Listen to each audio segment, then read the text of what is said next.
California's high-speed rail. We've heard a lot about it, but it's having a hard time getting off the ground. The High-Speed Rail Authority recently picked a contractor to build the line's first leg, but not before changing the criteria mid-process for selecting a bidder.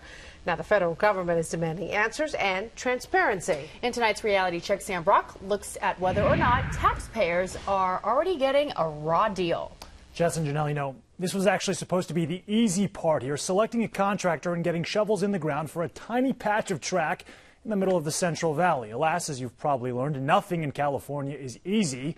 While we found no proof that the High-Speed Rail Authority's changing goalposts for selecting a contractor will cost the taxpayer any extra money, the approach has drawn criticism and extra scrutiny from the outside. On a recent trip to the Central Valley, on our way to Madera for a high-speed rail hearing, our cameras captured plenty of patriotism, pastoral views, and poster boards. If this version looks a little shaky, this one should clarify the message. High-speed rail is viewed as a boondoggle by some constituents, and that was before the state awarded its first contract to a consortium led by construction company Tutor, a group that ranked dead last in technical expertise of all 5 potential candidates, but did have the lowest bid.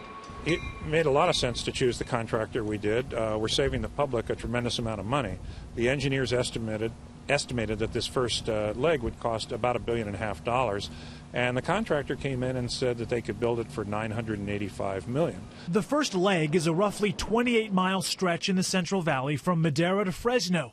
Awarding the contract was mostly about cost efficiency, but also about skill, says High-Speed Rail Authority Chairman Dan Richard.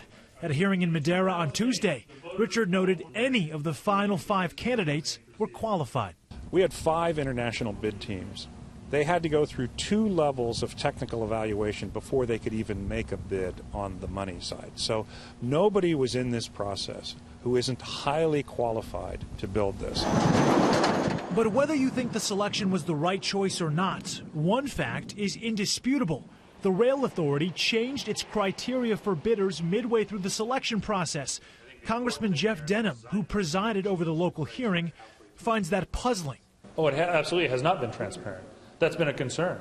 I think that's been a concern not only on behalf of frustrated taxpayers, but that's been a concern by those that actually went out and thought they were bidding in a fair, competitive process. We reached out to 2 of the other finalists, Spanish firms Ferrovial, which had the most expensive bid, and Dragados, about the fairness of the process.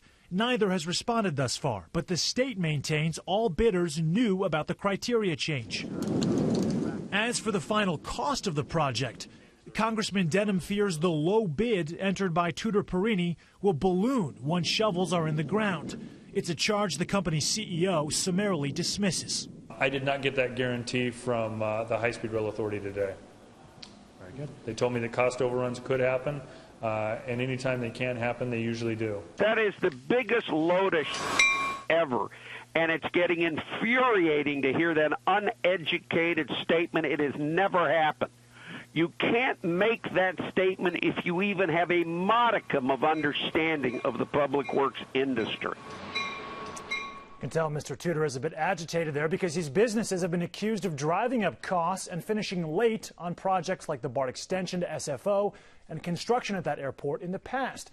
Now, BART spokesperson James Allison tells us the Tutors Group honored the integrity of its contract, finishing on time and on budget. We are still waiting to hear back with confirmation from SFO. Fears accepting that the lowest bid will actually result in the highest costs seem unsubstantiated at this point. But there is no denying the state changed its grading criteria mid-process, boosting one company from last to first securing that bid. I'm Sam Brock. That's today's reality check. Back to you.